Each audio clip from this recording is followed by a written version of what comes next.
What's going on, guys? So today on this Shoky review, we're going to take a look at something we haven't really seen a whole lot of yet, and it is a frame arms kit from Kotobukiya, or Kotobukiya, depending on how you want to say it. And this is number 27, and it is the SX25 Cutlass. And if you guys are looking at this and wondering, hey, I wonder why you got it, it's pretty apparent, obviously, I think. It's freaking cool looking. But of course, you get the frame arms logo. Like I said, you got the multi-assemble mechanics unit frame arms. It's a Mamu. Mamu! Yeah, that's right. And you got illustrated by Tomo. Good job, Tomo. I guess I can't do this one exactly the same way I normally do. Okay, anyways, so you got the artwork of the Cutlass here. He's shooting this way. He's got things deflecting over here. You got meteors or rocks or something. He's in space. Or the sky is just behind him. I don't know. Design works, Kotobukiya, basic design, Yanase Takayuki. Modeling by Sohei Yuzuki and Shigeo Muri. Muri. Either way, I don't know. Either way, it's pretty cool. And like we've looked at before, frame arms are pretty neat, but not without their issues. So let's look at the rest of the box. Got outline, front, rear. Yeah, so obligatory front and rear shots. And if it's not becoming more apparent why I really like this thing, just keep watching. You got a big read up there on all kinds of different things. The YSX24, which, by the way, guys, there's another version of this kit. It's called the Base Lard. It's a very, very different color scheme, but almost identical in color or in design. But this one obviously spoke to me more. Equipment. I can't read any of that. But you got an IRP13, which I'm guessing is the gun. Oh, yeah, it's numbered. Oh, but damn. Okay, and you got like little knifey thingies. And you got action. You can do stuff and things. Ankles do things. Legs do things. That's actually not bad. He's like, I've never tried a pose like that. That's pretty cool. Let's go around to this side. And, of course, repeat of box art, but much closer. Number 27. Okay. And there's no BandaiHobby.net because it's Kotobukiya, which doesn't have a website on the box. I just got to throw it. Alright, now you've got all kinds of different warnings and stuff and things, and I'm assuming that says there's 15-year-olds only can play with this. That's kind of sad. Only 15-year-olds. Haha, I broke the rules. And ages 14 plus. Wait, what? That says 15. I'm so confused. Alright, then you've got other warnings and such. And oh, wait. Support at kotobukiya.co.jp. Yay. Hey, little guy with the toilet. Excellent. And you've got all the things right over here. Good for that. No idea. I'm guessing that's 4,200 yen. I had to guess. Made in China. That's odd. Yeah. Definitely a different type of thing. Very much not Gundam. But guess what? Still ends up upside down. Actually looks pretty cool upside down. Not gonna lie. Alright, so let's get this guy out here and see what it has to offer.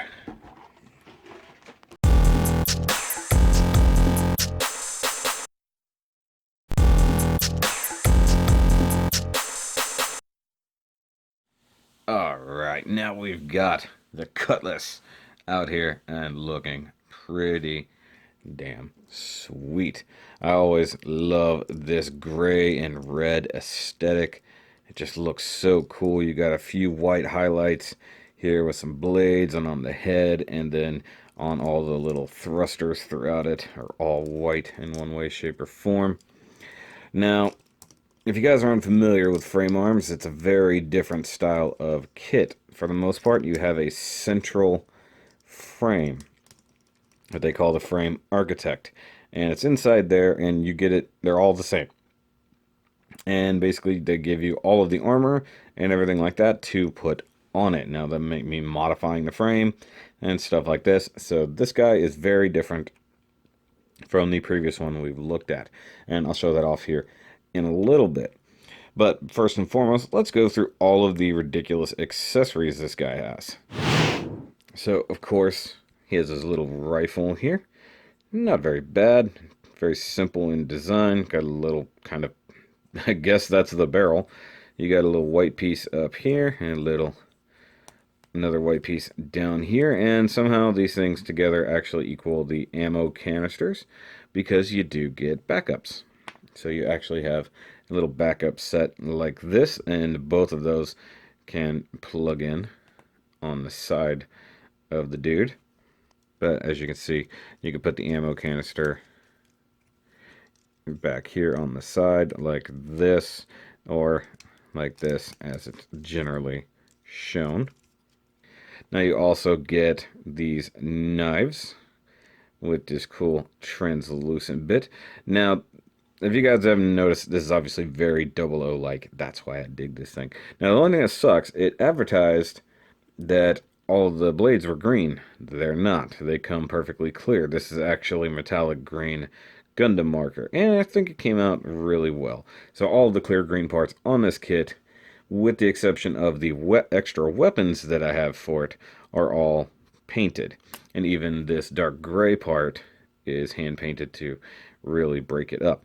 Now each one of these you can pull off of here and is a blade in its own right. Let's go the other way. But they can also plug into the arm to form kind of a shield, like so. And I'm guessing that's both for storage and for like a spinny shield like we'd seen in a bunch of different other series. You could also plug them on virtually any hole on the back sides here. Now he also comes with a variety of hands, obviously, both left and right. So you get two kind of closed punching fists, and you can see I've added some dark gray and some silver to those. You get open expressive hands, which those are pretty cool. Lots of little detail there. And then you have the gun holding hands, which are probably the most awkward because of the way they plug in and the way they hold the gun. So each of the hands just plugs in like so, but to hold the rifle, so you take the gun hand like so, and you see there is a plug hole right there. That is for the thumb. The thumb only exists by itself. So instead of the entire finger assembly and all that coming apart, it's only the thumb. So to hold the gun, you just want to have it resting in his hand like so. Come around here and do your best to line that thumb up. It's not necessarily easy, and then that happens. Come on, come back here, little thumb. Go ahead and there we go. And he will hold the gun tight, but that thumb is a pain in the butt. But you can go ahead and I said butt. Plug that in, and he sidesteps his own hand just like so. But the alternate hands look really good as well, such as the expressive hands, which I'm a fan of, especially since he doesn't hold anything in his left hand. And then you could also put on the fists like so. Now the last few accessories are actually different. So what we have here are alternate parts. Now these come into effect mostly for the base lard. These are the extra ears for the head, and this is a replacement visor. So you can have a silver one or you can have a gold one. Both of them were painted. So they come in this nice clear. And I'll go ahead and show you how to install those. So to swap out the head pieces here, so we want to replace this part here, basically building up the base lard head instead of this guy's, and also to swap out for the cool silver visor instead, it's not that easy. So you basically deconstruct the head. So you want to pull the little chinny chin out, which is just a little tiny tab, which by the way, a little bit of gray right there. You want to get behind the red piece here, kind of just push it forward. That came out really easy, so it's slotted in right here.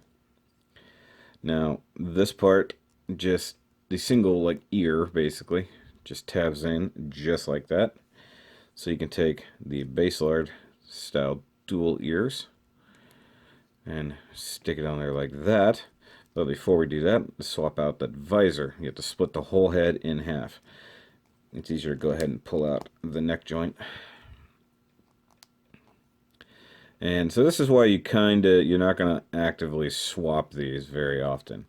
It is sandwiched entirely between there. I wish it was like just a little slot, but no. They do not make it easy. So, I mean, the gold is basically the one you're going to end up with most of the time. But if you want to, you have the option. You can totally swap them out. Now, mine is really a pain in the butt, obviously.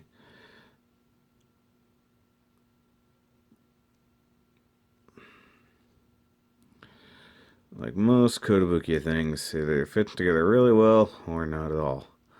Leave it to this part to be the part that fits together really freaking well. There we go. Whew. Okay, so you can see the back of the head here, tabs in that way, and then you have the visor, tabs in there. Just go ahead and remove that. Go ahead and slot. You can see right here. Yeah, I know it's upside down. I don't care. Slot that one in, hopefully. Come on.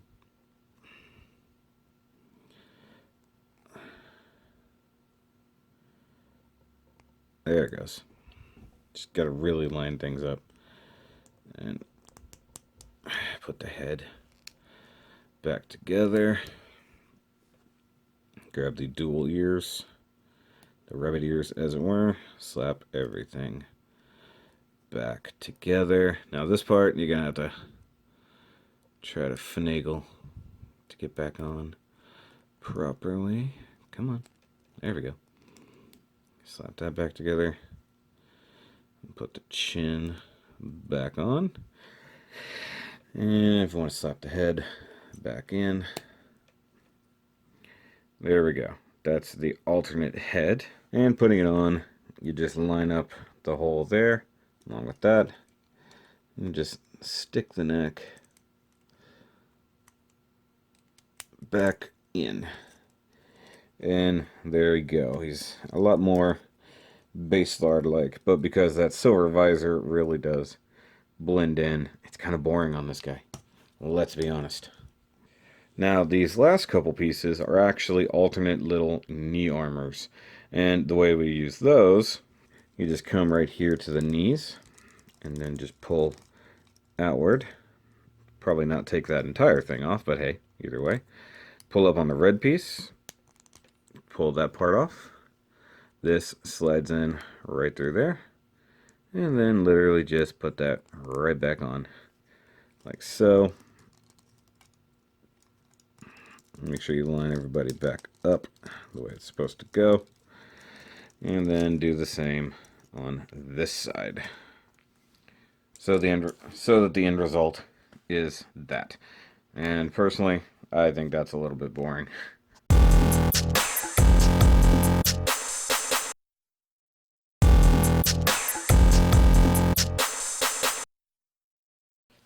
Alright, so let's go ahead and look over some details. I'll raise the camera up just a little bit so we can see what we're working with. Now, of course, we already saw the gold visor. Now, there's a couple things about this kit that I haven't quite figured out, and that is how I got red panel lining. I don't have a red panel line marker. The only thing I can think of is that's actually brown, and it's showing up as very red. I think I decided to go with an experiment because it looks like almost all of it, I totally did that. And I'm not going to say it doesn't look good. It kind of caught me off guard. I mean, it has been... I think I built this round about just after we moved into this apartment. I would have to actually go back and look, which has been almost 2 years. And, yeah. I don't know how or where I would have got that. There's no such thing as red panel line marker, at least from normal Gundam standards, so it has to be brown. So it looks pretty neat, not gonna lie. Makes some of the details stand out. Now, the other thing I did on this guy was put a ton of paint. Not main like coverage of panels, but like little black gray details like that. And that is, of course, my favorite is dark gray ever. See it all over the place for panel separation. And I don't know if I got that off the box or if I just did it just because. And I didn't point it out before, but he does have bladed feet, and these do not come off from what I can tell. They look exactly the same as the standard blades. Oop, I can't hold things up. As the standard blades, but from what I can tell, they don't actually remove. They're just part of the feet. And every one of the thrusters has got silver in there, and they has a lot of thrusters. So you got 1, 2, 3, 4, 5, 6, 7, 8, 9, 10, 11, 12, 13, 14, 15, 16, 17, 18 frickin' thrusters on this guy. If you think it can't move around very fast, well, you are wrong. Now, if you guys haven't built Kotobukiya kits before, especially like a frame arms, the fitment is not always great. I mentioned that earlier. And you can see super loose joints all over the place. And that's because that frame architect is meant to come apart and be swapped out. Now, it doesn't mean that this guy is not posable and he's not articulate. He's actually very, very articulate. It just means odds are, while we're doing the articulation test, we're going to take some parts off. Now, we saw already that the head is on a ball joint, so it just moves around. So tilt, up, down, forward, back, whatever. It can rotate, although probably not all the way around. Now, you do have the shoulders that are mounted right here, and you get a nice butterfly kind of swing forward like so. This one seems a little bit looser than this one. Also seems to be a little bit further out. I'm a little concerned about that because you can also move them up. It's a nice hinge, so you can actually do that. Now that is definitely further out. I can see it physically. Right there, something. And that's kind of the problem. The armor will cover up a lot of things you can't see. But hey, that's pretty good though. You actually got a very nice range of motion. You also have just the straight up regular shoulder joint right here. Just some nice tilt. You also get your rotation. Goes all the way around. You get bicep rotation and combined with all of the movement of things. And you get a little bit of sympathetic movement from the armor. That's about as good as the high teacher you're going to get. Look up. There you go. Hi teacher, my name is Cutlass. I don't know why he's got an accent like that, but he does. Seems like a thing you should have. And he has a double jointed elbow, although the first joint is very limited, so you bump, and then like so. So it's a double jointed elbow to basically get you not much more than 90 degrees. Now the wrist actually does have plenty of articulation, so it's actually got a nice hinge right here. So just swap it up and down, and then of course, just with the way it pegs in, you can rotate it, although I'm totally... I need to pull it out just a little bit because rotating it was knocking off the wrist armor, which I do like. I love the fact that he has cuff thrusters. That's ridiculous. And guys, I really do like these expressive hands. They're pretty cool. And for those asking, no, because they don't have a ball joint, you can't really use those on Gundams unless you modify things a little bit. But they're pretty neat for hands. Now coming down to the torso, you clearly have a very centered hinge right there. I don't know if he has an upper ab crunch or if that's... Oops. Knocked off the chest. Or if that's just a thing. So I'm guessing... Oh, did I put that in right? I think I put that in wrong. No, I put it in there right. I just didn't know there was a little tab right there. Interesting. Must be for something else. Love the big center thruster. Just can go backwards really fast. Now this thing has a, if I recall correctly, has a very similar dynamic almost to the way the IBO kits work, and it's very, very loose. Very similar to the IBO kits. It also has waist rotation. Yeah, shimmy, shimmy, shimmy. And I can't tell what this is technically for, except maybe putting these guys on. But, I mean, not really a point to that. The gun does not have a peg hole, so I don't know what exactly you can put right there. But it does have a built-in little hinge. Now the legs are a troublesome spot because of the adjustable nature and customizable nature of the architect, the way the hips connect is pretty stupid. So you have this general hash tag pattern here, and then the way the hip connects. And just however height you feel like putting it at, that's where your hips sit. Now, this one is set at the lowest position due to the way the armor works. And already once prior to this, this hip, the right hip, has actually popped straight out. So you do get splits. You don't really have side skirts, so that's about as good as you're going to get for a Jean-Claude. Of course, you can also do a pee-pee dance. And I already showed it off. The thigh rotation is ridiculous. Oh, sorry. He's got no skirts, so he can really, really kick himself. Like, really bad. Thigh rotation is infinite because, you know, in case your thighs need to just continue spinning forever. And super loose, by the way. Now, the knees are very troublesome. You get a double jointed knee, so it's knee up here and a knee down here, and then that happens. Now, the problem is that it just pegs in just like that, right into there, and it only goes so deep by the way it's designed, and therefore it does not stay plugged in past a certain point when you start rubbing armor together that you can't help but doing. Now, this is where I'm going to tell you, basically, once you have this guy together, any joints, not joints, but any pegs that are meant to just stay as they are, go ahead and glue them in place. As long as it's never meant to actually move again, and you don't really want to mess with this guy anymore, go ahead and glue them in place. Because I would totally do the hips. I need to tighten up whatever's going on up here, and I'm definitely wanting to glue those legs in place. But anyways, the double jointed knee is very nice, and I like how the knee armor just kind of hangs out. But, of course, it knocks itself off. So where's the fun in that? Now you come down to the ankle, you have a very high ankle way up here, very much actually kind of like a graze. So you can get a ton of swing back on that. You also get pivot way up there. And then you have another hinge way down here. And then more pivot. So you can do an incredibly wide stance if you're really going for it. So even though the hips themselves are super limited, if you plant the feet, it can stand. Oh, that's a little awkward. Oh, by the way, he does have a crotch peg that should accept just a normal HG stand, which I don't believe I have any directly lying around. Or if you have an adapter from the 1 to 100 set, you could probably do that as well. This guy's very tall, very lanky.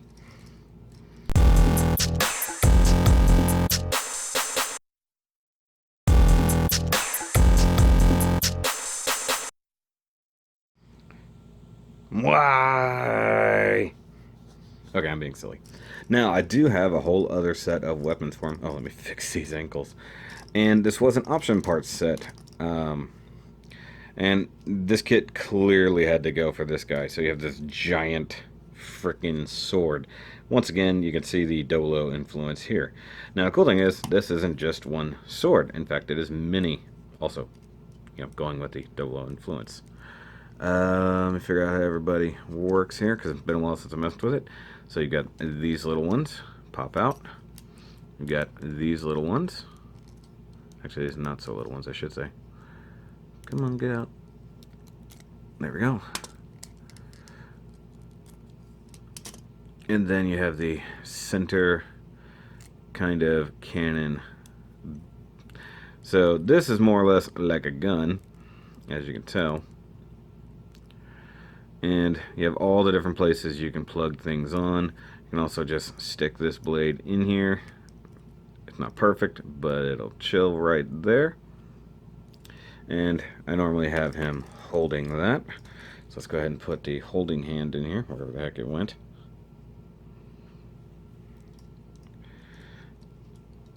And I always have it as a left-handed gun. Now, the fitment on this is also not great. You can see, like, some of the joints are kind of loose. But it will fit totally in his hand, no problem. And these things are fairly well universal. So you can use them for Gundams, you can use them for any Kotobukiya kit.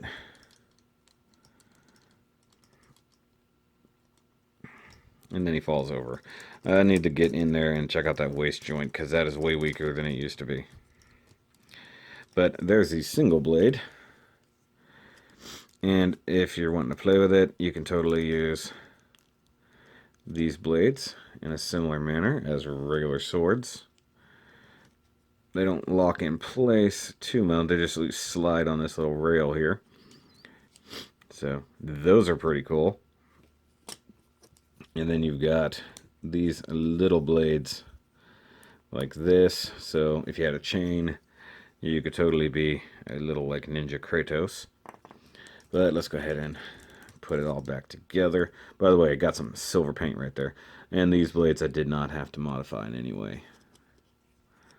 Okay, so install that there, obviously. Line all your tabs up. And these things actually do, this thing holds together really well. I almost forgot that it splits up into different weapons. But that's why it's actually pretty awesome.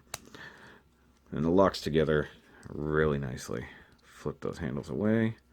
Oh, make sure you line everything up. I'm going to figure it out. Duh, the blade side faces the blades. That makes sense. So I think this is just a very cool weapon. Of course, it's got basically like a beam rifle there.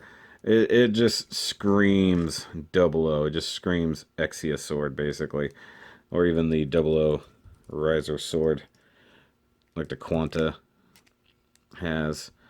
That's just not fitting together worth the damn. This was another candidate for glue. I will say that for sure. But you can also hinge this kind of however you like. There isn't like a one big main handle, so you're not going to really hold it like a sword. Unless you really mess with some stuff. But yeah, you can just... Come on, get in there. There you go. Just go ahead and mess with it like this. Oh dear God. You guys had to have been able to hear that, right? Alright, and basically if you want to do it up like a Zeta, have it where he's slicing his own face off. But if you get the... trying to get the thruster mounted up there, that's pretty awesome. I like that beautiful green nature of the blade. A couple quick addendums. Yeah, it will totally work on one of these HG style pegs. You can either use one of these guys, or as I'm using one of these just to get these cool poses for thumbnail effect. But I also went ahead and took off the handle part of this, so you can actually directly apply that to, say, the forearm, like the shield was. And essentially, it'll be the same. I could be wrong. It's the same size peg, but yeah, it's a tight fit. But that now mounts it directly to the arm, skipping the handle aspect, and I like that a lot better, in fact. That looks awesome. And you still get this hinge. You can still pivot a little bit, get it up and out of the way, like so. That's pretty cool. You could also take it out of there, put it up here on the shoulder bit, or if you need to, plug it anywhere on one of the Kotobukiya pegs. But yeah, that's that. So this guy is pretty sweet, and actually at the price, I think it's worth it. Now, can you find one of these just laying around? Probably not that easy, honestly. And that's kind of a come at me bro situation right there. But I do know at least Hobbytown has started selling frame arms locally, so that's pretty awesome. Oh, speaking of other frame arms, because I almost forgot, here he is next to the Werewolf Spectre we've already looked at. Now, in story, I don't know anything about these guys or how they work together, but they live together on my shelf. It is what it is. And realistically, you could totally swap parts within reason. Like, I could swap the hips and legs off of this guy onto this guy, and it would look absolutely ridiculous, but you could do it.